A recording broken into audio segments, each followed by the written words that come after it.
our boss music? We got a ship. Oh, there's a ship. We got a ship that's out of the ocean, my guy. Okay, I'm panicking. We're panicking. Oh God, they're trying to get us! Hey y'all, Renegades here, and we're back again with more Scott the Wise. Jesus. So, the Smash Brothers series. We've had a lot of Smash Brothers games.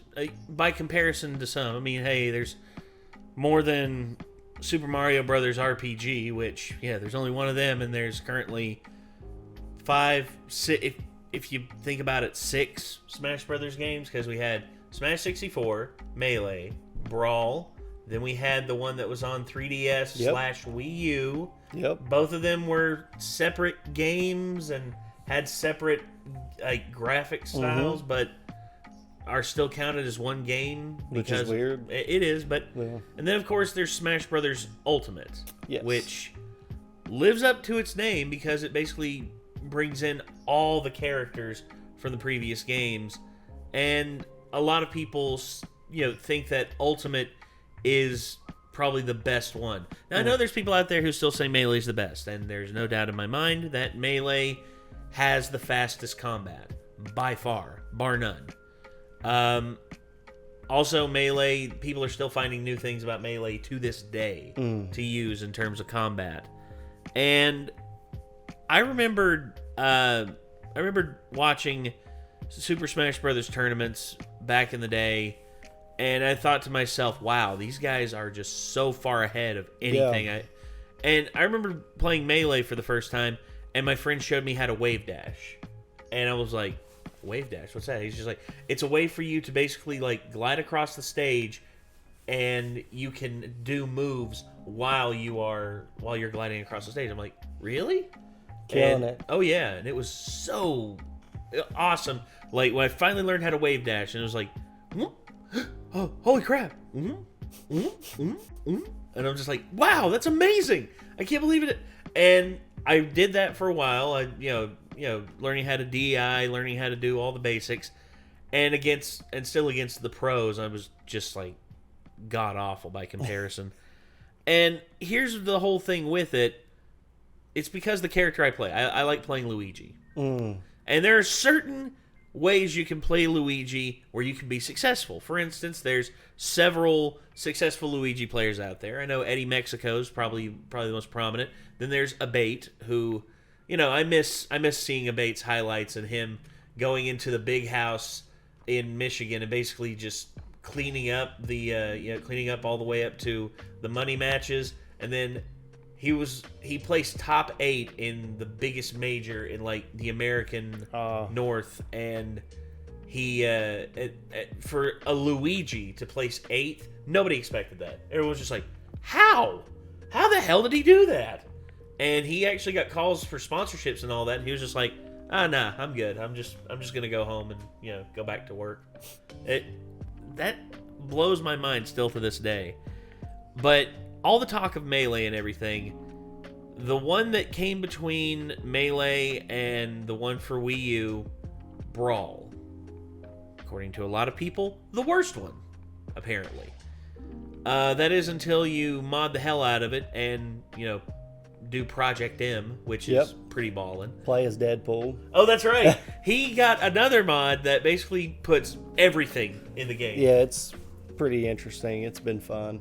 And I'm honestly not the biggest into Smash Bros. I mean, I played it, of course, on 64 and on GameCube, but I was never good. And when I'm terrible at games, I tend to not play them that much. But I've got respect for it, and I've decided to just mess around with it here recently. And I actually picked up Brawl before hearing anything about it being a terrible game. It's not a terrible game. It's just a difference of opinions. Yeah, I thought that it was pretty neat. One of the only complaints that I would have is that it just looks really weird. We have here Scott the Power Wise. Stone. Oh, yeah. Some say the OG, the true OG Smash Bros. But anyway, we have here Super Smash Bros. Brawl, the worst one apparently, by Scott the Wise. Here we go. Hey y'all, Scott here. Hi, you Scott. ever love a game so much that other people say is basically the bubonic plague? I've been there. And I'm here to combat those people by stripping that word of all negativity. I love Super Smash Bros. Brawl. This shit is bubonic! Alright, a Smash Bros. Crash course, if you will. 1999 sees the release of Super Smash Bros. On Nintendo 64. A fighting game like no other, which saw up to 4 players trying to knock their opponents off of the stage/screen as an array of Nintendo All-Stars. The more damage you take, the higher percentage you gain, and the easier it is for you to get launched. It was a critical and commercial hit, so the next step was some solid evidence that God exists with a 2-year development cycle. Super Smash Bros. Melee released on the GameCube only a few weeks after the system's launch in 2001, and upped the ante on everything from the previous game. A crazy amount of new single-player content, more characters, stages, better mechanics. Melee had it all and is how a sequel is done. While the GameCube was far from Nintendo's most successful platform, Melee still sold incredibly well. It was the game people bought GameCubes for. Yes. The game people knew the GameCube for. With the popularity of Melee, people were dying for a new game for years. Then E3 2005 stumbles into the room. Satoru Iwata is discussing details on the company's newly announced next-generation console, the Nintendo Revolution, and decided to announce that, yup, it's a thing. 1 or 2 Wi-Fi games will be ready for launch. And I am pushing our team to make sure Smash Brothers is one of them. Yes, news. That came as a surprise to Sakurai. Sakurai was like, What? "What?" Yeah. Nani? And Sakurai actually wasn't going to come back to direct Brawl, but he did when Bandai Namco basically came to him and said, "Hey man, look, we will help you with development all the way through. Yeah. Just tell us what to do." And that's what happened. Super Smash Bros. Was officially announced at E3 2005. All that was said was, hey, Smash Bros. Will be a launch title on the Revolution with online play, right guys? The Smash Bros. Director Masahiro Sakurai was surprised at the announcement, as nobody ever told him a new Smash game was in development. Iwata met with him the next day, formally asking him to be involved with this Smash Bros. Game, being in charge or as close to in charge as possible. And with that meeting in the books, the third Super Smash Bros. Game officially entered production a day after it was announced to be officially in production. After Sakurai finalized some plans like the initial character roster, development commenced later that year. Following Nintendo's E3 2006 press conference showcasing the newly renamed Nintendo Revolution, now going by Nintendo premiered the first look at the next entry in the Super Smash Bros. Series. Super Smash Bros. Brawl. I always loved the intro showing the characters transforming from Melee to Brawl and the freeze frames with the new characters' names underneath. The trailer revealed Meta Knight from Kirby, Zero Suit Samus from Metroid, Wario sporting his WarioWare attire, and Pit from Kid Icarus, everybody's favorite. Also shown off was the inclusion of Final Smashes and Assist trophies, a pretty spectacular first impression. Yeah. What the fuck? Nani? They're really letting anybody be a Smash Brother, aren't they? Yes. Now, I wasn't there for the great Brawl wait sesh of 2005 to 2008. I wasn't actively following gaming news at the time. But I've concluded it went like... Nice. There's gonna be f***ing stages? Yeah, it was very... Dude, the Smash forums were just nutty. Everyone was just like, what are they gonna do? What are they gonna do? What are they gonna do? Sakurai, don't fuck this up! And then the game comes out, and half of the Smash forums is just like, dude, this game's awesome. Other half of the Smash forums is just like, they fucked it up! Yeah. Every weekday, a new piece of information was revealed about Brawl on the official website, the Smash Bros. Dojo, starting on May 22nd, 2007. These updates would range from how to use a controller to, is that a fucking Sonic the Hedgehog? Yeah, Sonic made it in, but because of it, among numerous other issues, Brawl saw a few delays after initially being pegged for a December 2007 release. Yes, the Smash community is stoked. But when? Well, not next year. Not next spring. Releasing on January 31st, 2008 in Japan, March 9th, 2008 in North America, and June 27th, 2008 in Europe. Was the wait worth it? People fucking hate this game. Brawl is generally considered the weakest of the Smash Bros. Games to many. Not because it's a bad game or poorly made, far from it, but So many fans say this game was a disappointment. It was unbalanced, it wasn't competitive enough, it just didn't live up to Melee. To be fair, it was 7 years in the making, so expectations were definitely high. Considering Melee blew everybody away after being developed in only 2, kinda meant Brawl had a lot to live up to. I think a major problem people had with Brawl, other than the tweaks to the Smash Bros. Gameplay, is that it didn't introduce as many new things as Melee did. It more so expanded upon Melee. But we'll get to that when we get to that. First things first, this is the only other box art I have framed next to my bed. Brawl's cover is one of the best in the series. Just look at it. All the characters are looking towards you with beams of light shooting from the center. Just the overall composition of this shot is mesmerizing. Yes. This is the box art that makes you proud of being a Nintendo fan. Popping the game in. Yeah! Jesus Christ, we're greeted to a relatively long loading screen. This always killed me back in the day. Actually, I was part of that crew that had the Switch, or had the Nintendo Wiis that bricked whenever you first tried to play Super Smash Bros. Brawl. And, thankfully, Nintendo, when seeing that this was an issue, took my console back and gave me a new one with all of my with all of my stuff included on it. Holy shit! I didn't know about that, or I never would have even stuck it into my No. machine. It was basically the first generation of Wiis that suffered this. Everything after, good. Everything after is perfectly good.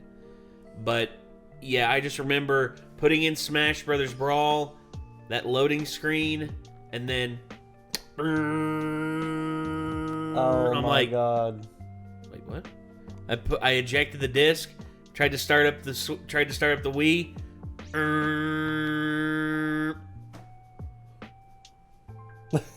What the fuck did you do to my Wii? Your Wii got smashed. It did.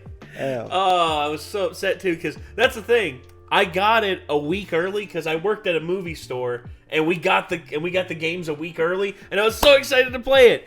And then I had to send my Wii off because it got fucked up, because it got smashed. And then yeah, that was a whole thing. I got the Wii back, but by then it was like 2 days after the release date, and I was just like, So tragic.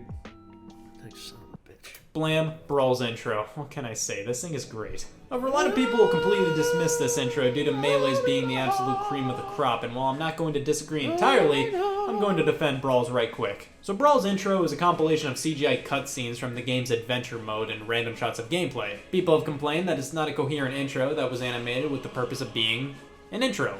Like Melee's. I smell a counterpoint. Melee's intro still had shots that very rarely connected to each other.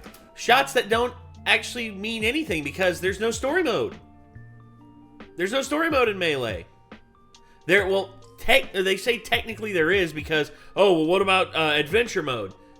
Adventure mode is not really, there's no real story to it.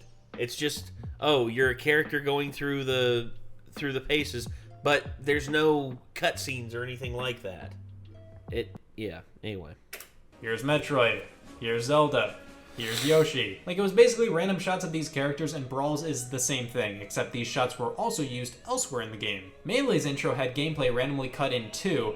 Both of these are far more similar than people act like they are. I will say, some parts of Brawl's intro leave me feeling like, oh man, I'm gonna look like a loser for saying this intro isn't that bad. The final shot is just a halberd flying.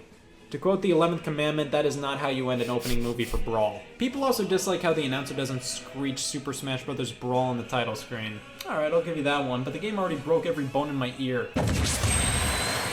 I'll gladly take a moment of silence. Let's talk about the roster of characters, as Brawl's is the first one in the series to omit characters from previous games.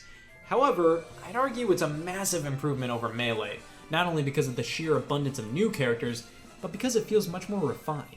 I think Brawl really hit home how special it is for a character to be in Smash Brothers. With Melee, it felt like they let anybody in. Young Link, fucking sure. Brawl trimmed the fat of Melee's character roster. Although I was mad they didn't put Roy in. I love Roy. Roy's fire sword attack is ballin'. Each character feeling important to the world of gaming. Dr. Mario, Roy, Young Link, and Pichu were cut alongside Mewtwo, which was odd considering he was a completely unique Mewtwo fighter. as well. But I think the characters introduced in Brawl more than made up for the losses. We got Nintendo characters who were always obvious candidates for Smash Brothers. Wario, Diddy Kong, Olimar, Meta Knight, and King Dedede. Old school characters reintroduced for a new generation with Rob, an accessory for the NES turned into a fighter, and Pit, who was the star of the Kid Icarus series, which also goes by the name of what? Most people who played Smash Brothers had no clue who this guy was, definitely because he only had 2 games at the time, the last of which was on the Game Boy in 1991. Pit was different compared to the revival of, say, the Ice Climbers and Melee, because while the Ice Climbers felt like a 3D version of their 8-bit selves, Pit was designed as if he kept on getting new games and evolved over time, much like how Link did. It's really cool what they did with him, and it sparked interest in a potential new Kid Icarus game, which Sakurai later made. Zero Suit Samus was a new character playable after unleashing Samus's final smash, or simply by using a button combination on the character select screen. Toon Link was the replacement for Young Link, which I think was a smart change. He represents the Wind Waker style of Zelda games and is much, much more unique than Young Link ever was. Yes. Lucario was basically Brawl's replacement for Mewtwo. I'm more of a Mewtwo guy myself, but Same. Lucario brought with him some interesting ideas. Ike was Roy's replacement, but instead of being a Marth clone, he was an entirely unique character. Lukas was the Fair. second Mother/Earthbound representative alongside Ness, staying true to Nintendo's tradition to do anything Mother 3 related outside of Japan except release the game itself. Wolf was a new Star Fox character, being similar to Fox and Falco, but pretty unique at the same time. And of Heavier course, moveset. one of the coolest newcomers. Pokemon Trainer, allowing you to control either Squirtle, Ivysaur, or Charizard. Brawl had a ton of great additions to the roster, but the biggest news came with the introduction of third-party characters. This was a huge deal. Like, the first third-party Smash Brothers character must be that came out of nowhere. Snake always felt like a serial killer in a sea of cotton candy. He's a cool character and definitely iconic enough and worthy of being called a video game all-star. But picture a world where Snake was never in Smash Brothers. Would he really be that heavily requested of a character for Smash Brothers? No. I think Mega... No, but at the same time, It totally makes sense. yeah, I'm still glad that he's in it. Yeah. I'm still ecstatic that he's in it. Man, Pac-Man, Bomberman, or even Simon Belmont would have fit better as one of the first third... You say that. Guess who was in Ultimate? Simon. party characters in Smash Brothers history. But Snake definitely got people talking and made it clear that Smash Brothers wasn't just a celebration of Look at Scott spamming the shit out of that damn fan. Dude. Crazy. Nintendo characters, but video game characters as a whole. Since third-party characters could now be represented, I think that made new Smash Brothers characters being revealed feel more impactful. Just like the inclusion of Sonic the Hedgehog was, man, the perfect third-party character to be in Smash Brothers. They've made it happen. Mario's rival, one of the most iconic faces in all of gaming. His moveset blows. Most of it is just a spin dash. Moving on to where these characters actually fight, moveset's not good. I love Brawl stage selection, man. So much variety, so many series represented. There's a lot of wacky, crazy stages, but there's still a fair amount of stages that are calm and competitively viable. I adore PictoChat, WarioWare, Luigi's Mansion, Delfino Plaza, Yoshi's Island, Bridge of Eldin, Skyworld. So many great ones. You have some fun ideas for stages too, like 75 meters, Mario Brothers, and Hand and Bow, but those play like gingivitis. A select few melee stages are brought back, but no stages from the first game, unfortunately. That was always a bummer. The gameplay here is still Smash Brothers, there's no doubt about that. The biggest new addition has to be Final Smashes. When the Smash Ball appears, if you happen to break it open, you can unleash your Final Smash, a character-specific special move that's tailor-made to be a devastating blow to your opponents. Devastating blow to your opponent's Donkey Also, Kong. assist trophies are... You know, I would have much preferred instead of that, you know, instead he gets out a barrel and just he shoots around the level like Product placement, though. They want to get over the bongos. Buy the bongos, goddammit. If you're gonna do that, then at least make the fucking Final Smash more viable. That's all I'm gonna say.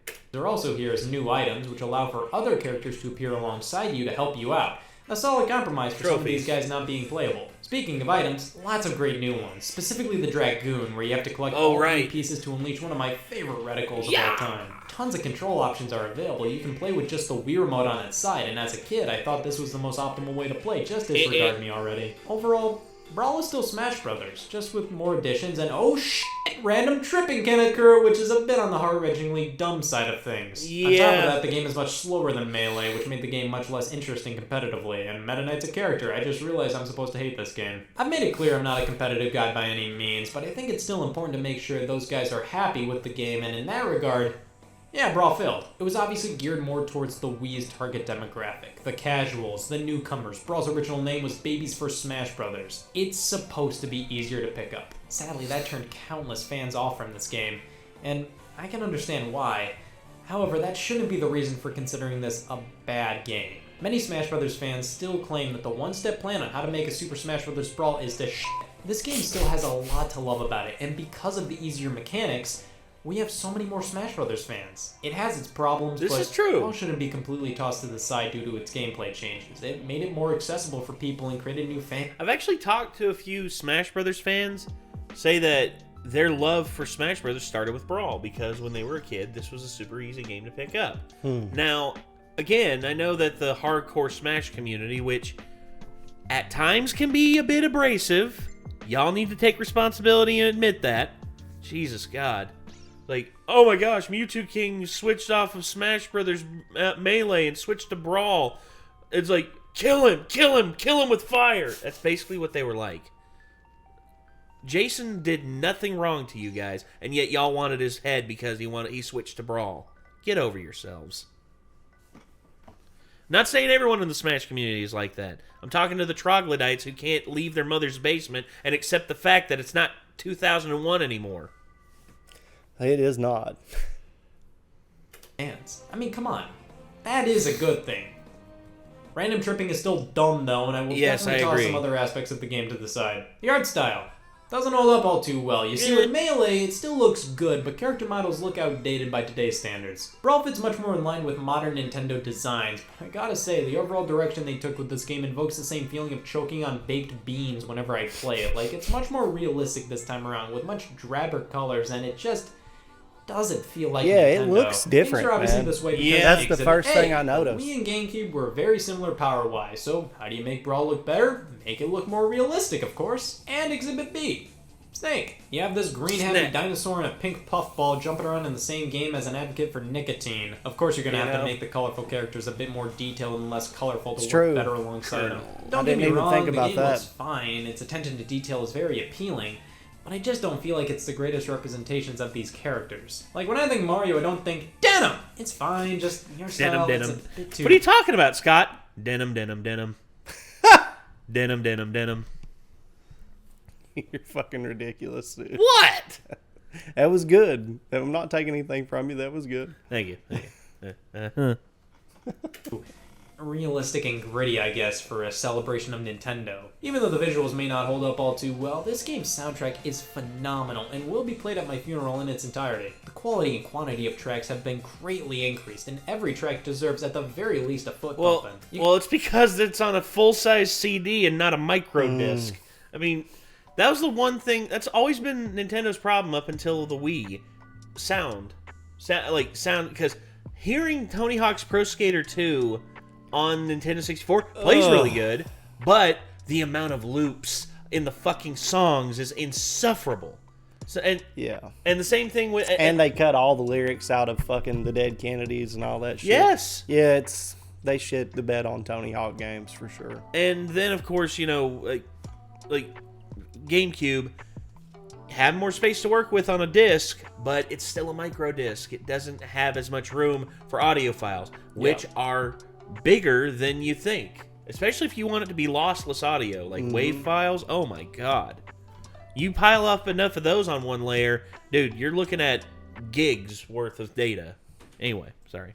You can unlock more music by finding CDs and can even customize how often you want certain songs to play on certain stages with My Music. Yeah. Melee brought with it a slew of new single-player modes, and when we look at what Brawl did, wow, it looks like Brawl remembers Melee too, guys. I'm sad to report Classic Mode was taken to the vet and either declawed or neutered. I'm really having a tough time deciding which one. It's still the same variety of matches against random opponents, but the fun little minigame diversions are gone. All that's left are 2 rounds of Break the Targets. Yeah. And get this, Back in the first 2 games, each character had their own unique break the target stage that took advantage of that character's abilities. Now there's just 5 separate stages based on 5 different difficulty levels. Sure, that's easier to develop and makes it more simple to talk about who got the highest score and whatnot, but this is way lamer now. Other than that, Classic Mode is pretty much the same as Melee. The same goes for All-Star Mode, pretty much the same as Melee. You fight all characters in the game on 1 life with only 3 recovery hearts, except now you can play with a friend if you want to. The mission-like event matches, they're brand new scenarios, but pretty much the same song and dance as Melee,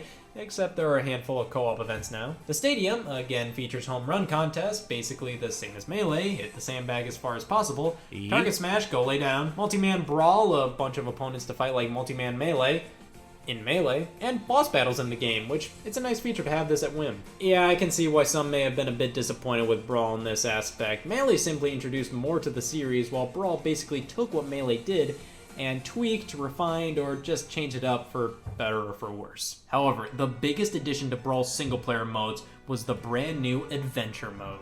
This was a complete overhaul in the concept of the Adventure Mode for Melee, and was kind of treated as its own separate game within the game, titled the Subspace Emissary. Let's give it a try.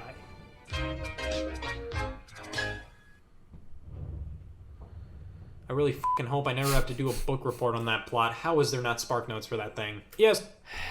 Again, Sakurai, he's a visual artist. And almost none of the characters in this game talk. It is possible for you to make a story, a coherent story where nobody talks, and it's told by just like grunts or just actions. They do that with Primal. Primal's no pun intended, a prime example of telling a story with no dialogue. Yeah. And it is definitely possible, but he just did not do it here. Yeah. So Adventure Mode has been increased from a solid 30 minutes to 8 hours. The mode just becomes a bit too repetitive and goes on for far too long. I did like it, but it just needed to be cut down a bit. It's all worth it for those sweet, sweet CGI cutscenes that tell what I think is a story. I'm not even going to try to make sense out of it. Characters get turned into trophies, which is bad. Stop the butterfly man at the end. That's what I took from it. Kaboom. Subspace allowed you to pick characters in the order you preferred playing them, and whenever a secret character would join your team, they'd be unlocked outside of Adventure Mode, which definitely gave Subspace more of a purpose. However, my biggest problem with the Adventure Mode is the lack of a ton of fan service. You battle a ton of generic original enemies, traverse worlds that, even if they are from Nintendo games, just feel really bland and not interesting. For example, so many of my memories from Subspace Emissary involve Skyworld, the land of Kid Icarus, a game I primarily associate with black backgrounds. This does nothing for the Nintendo virgin within me. Subspace Emissary is basically the exact opposite of Adventure Mode in Melee. In that game, Adventure Mode had you exploring a good handful of worlds from Nintendo games, while also being incredibly short. Subspace Emissary is basically the length of a full game on its own, but it's more original. And please take that the wrong way. It's just not interesting to explore a lot of these worlds. If they're from an actual game, they still feel super generic, and if they're completely original worlds, they feel super generic. Subspace Emissary gave Brawl a lot of its charm and character, and I like that it's here. But it definitely had some problems that could definitely be fixed in the next Smash Brothers. Come on! But Brawl's main selling point wasn't the Adventure Mode, it was the inclusion of online play. Well, we aren't missing much. Laggy, soggy matches were abundant, man. Online play with Brawl was simply not that great. So go back to local multiplayer, and while you're at it, fiddle around in Special Brawl. Nintendo's always had issues with their online stuff. I don't know why they're so hardline against online gaming. Bro, let's just be real. They are only good at being Nintendo. What they suck at is what everybody else is doing. And that includes having, hold on, it pains me to say this, Bluetooth connection for your headphones on the Switch. How long did it take them to do that update? For fucking ever. Years. Yeah. The Vita came stock with Bluetooth capabilities for your headphones in 2012. Yes. 10 years ago. And it was only like, what, a year, 2 years ago that the Switch got an update for Bluetooth headphones? Yeah. Dude, that shit blew my mind. There was one night I was like, you know what, I'm just going to fucking use these Bluetooth headphones. Where the fuck is it at? Then I got on my phone and I was like, You have got to be fucking kidding me, dude. What? I guarantee you there's an R&D department at Nintendo that they were like the business moguls at Nintendo were overseeing, and they were just like, we need to make a proprietary headset for Nintendo. Because it had the capability to do it. Oh. They just didn't give you the option on the operating system to do it. We have to have Mario themed one, you know, where it's a hat that has the headphones on the side or something like that. And when you move your head, it steers Mario Kart for no reason. Yes. And again, here's the thing with gimmicks. Gimmicks can work if you actually put effort into it and it's something that people want. And sometimes people don't know what they want, and they enjoy it anyway. Much like the Wii mode. Yeah. I know that Wii Sports, a lot of people are in love with Wii Sports. It's a good game, man. It's a really good game. But mostly the golf. But golf is good. Bowling is good. Boxing, not so much. Boxing, no. Could have done better. The tennis is pretty good, too. Tennis can be fun, especially when you're playing with somebody. Yeah. But, again,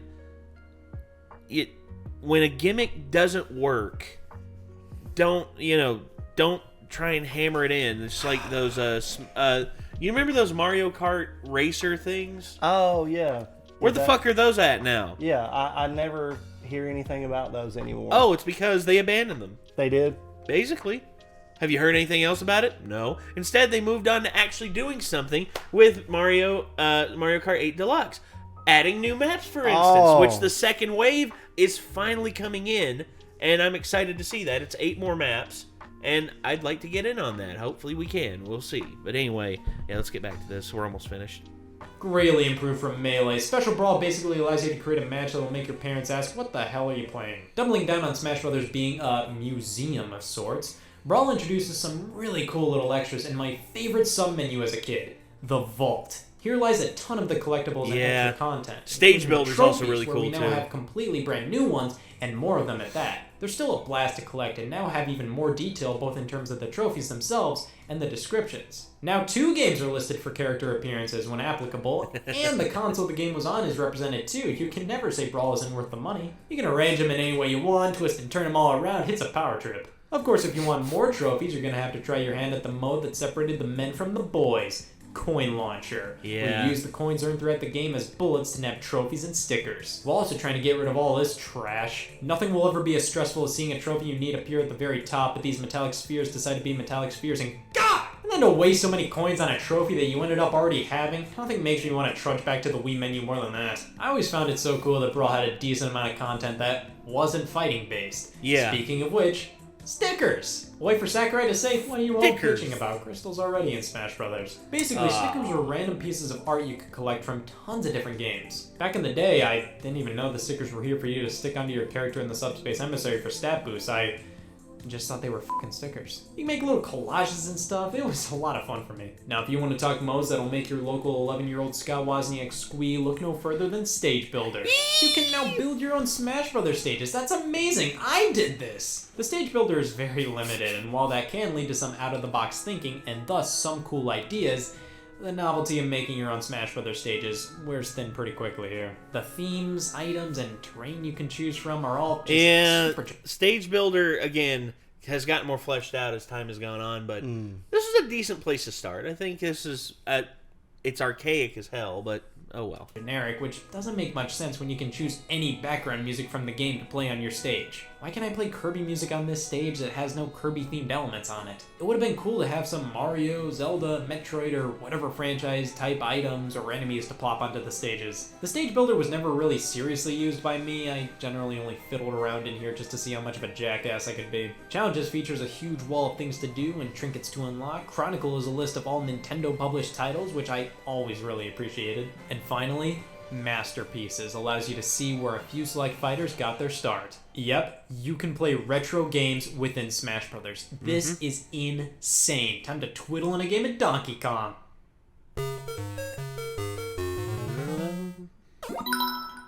Yeah, Nintendo still had to be able to sell all these games separately on the Wii Shop channel, so we can play these games, albeit under time limits. And in most of these games' cases, strict time limits. I wouldn't mind being able Minute to play and a half, Super Mario Brothers 2 for only a minutes. minute if it didn't take about a minute to load the demo. Also, the variety is a little lacking here, not a ton of overall games, and most of them are Mario titles. It's whatever, though. The idea behind Masterpieces is great, and was one of the coolest extras in Brawl to me as a kid. When I unlocked Super Mario World, I was giddy, man, but I realized the only controller I had that would work with it was a GameCube controller. And you truly haven't seen hell until you've tried playing Super Mario World with a GameCube controller. true. It just doesn't work! And that Wish you could is remap it. basically Super Smash Bros. Brawl. And listen, I will always love Melee for what it introduced to Smash Bros. And for being an excellent game all around. Yes. But Brawl just took it to another level for me. I know of the problems with the gameplay tweaks and not as many new ideas and modes as Melee. But to me, Brawl was Melee, but with even more stuff and fan service. It's always a joy to pop it in and to just explore. I definitely hold a lot of sentimental value with this game, as it was the first Smash Bros. That really hooked me. So keep that in mind when I say I prefer it to Melee. It's far from perfect, but I think at the very least we can all agree it's an extremely Final Smash well-made in the game that sucks. had a lot of love and attention put into it. And hey, if you just can't stand the gameplay, you can always turn to fan-made mods like Project M. It may not be your Smash Brothers of choice, and that's okay, but it'll always be one of my favorites. Brawl was a great game, and was where everybody's mind started racing as to what could possibly be a Smash Brothers character. Rayman, Gino, the General, Chibi Robo, Vince Young, Brett Vince Young. Favre. As an assist trophy. Wow. Yeah. Had to, didn't he? Had to bring up Vince Young. I mean, come on, That's dude. fucking great. According to Scott, the greatest game of all time is Madden 08. He's right. It's one of them. Uh-huh. I would argue 05, but it's because I got some years on you, Scott. Yeah, yeah. Hold on. 04 was also good. The one that had the Michael Vick experience on the front. Yeah. Let's see. Yep. Yeah, this is considered the peak of... It's fucking great, dude. Oh, yeah. You know, I've got a GameCube copy, an Xbox copy. I'm like him when it comes to Madden games, dude. I've got like almost all of them for every platform. Really? I've got a shit ton of them. Damn. Well, especially for like Xbox 360 and Xbox, I've got all the good ones. Yeah. And here's the thing, for those of you that don't like sports ball, I just want to explain to you that just imagine, you know, like Yu-Gi-Oh games, how you can go back and play different formats and different cards that were popular at time periods and different ways of playing the game. You can go back if you're a sports fan and play like during eras when the players that you liked were actually playing the game and they were like on the teams. They're not like classic players you can use or classic teams. You can go to the seasons and against the teams that they were actually playing against and play seasons with some of your favorite players. So that's it's not, oh, the same game keeps coming out every single year. It's like, yeah, but the value of the individual players is forgotten in that statement, and how awesome it is to go back and play with them when they had their best season or they had to play against this certain defense that was dominant, or you know, yeah, that's important. Well, it's just like looking at the Dolphins of the 80s. Oh, Teams yeah. they played against and why they never won a championship. And again, you know, you want to know, again, a lot of people think, oh, the Bears, the 1985 Bears, probably the greatest team of all time. You want to know why there's a 1 in the 15-1 of the Bears? The freaking Dolphins. Because the Dolphins couldn't stand it. They're just like, nah, they're not going undefeated. Yeah. Yeah, because it was on a last-minute fake. Yeah, Madden 2010. Is this the one that fairly favorable reviews? I think it's after 13. Yeah, let's see. I think there's a thing down here that goes over reception overall. The Madden curse. Yeah. Oh, God. Okay, so let's see here. I would say 14 is probably when it starts being really shitty. Yeah, okay. Or Madden NFL 25. 25, yeah. 25th anniversary.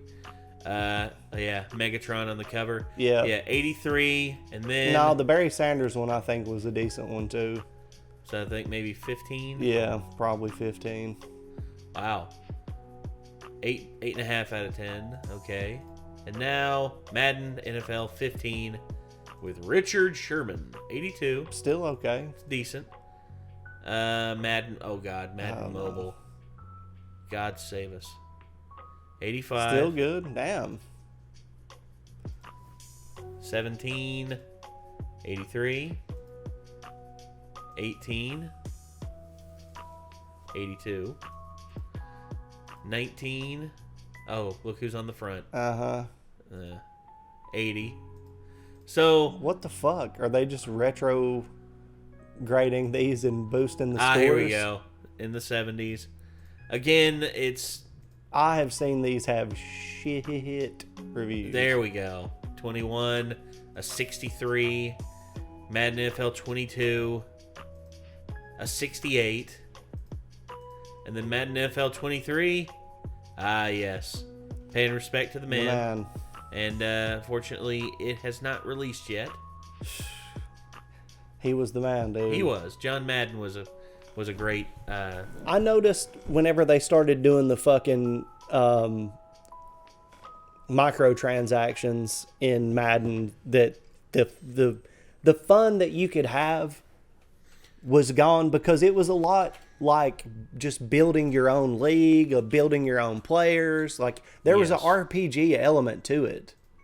And then it kind of stopped being an RPG and became pay to play in a sports game. It was really fucking weird.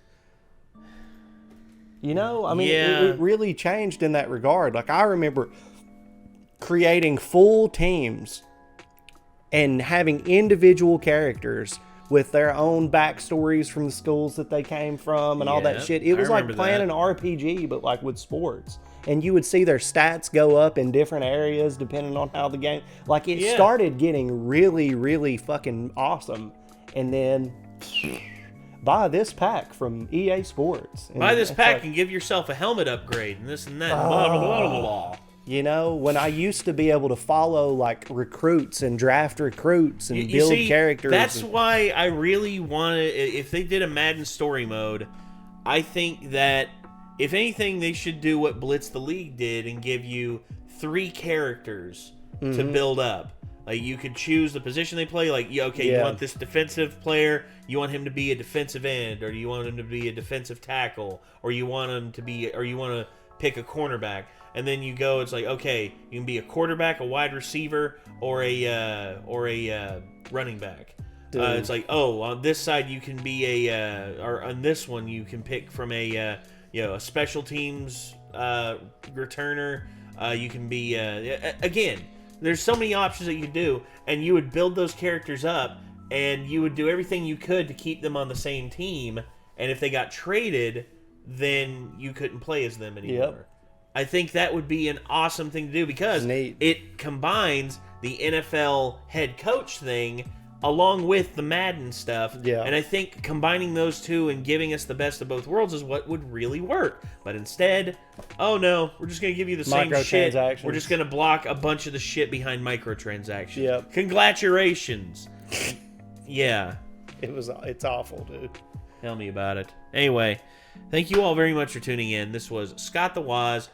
Super Smash Bros. Brawl, the worst one, apparently.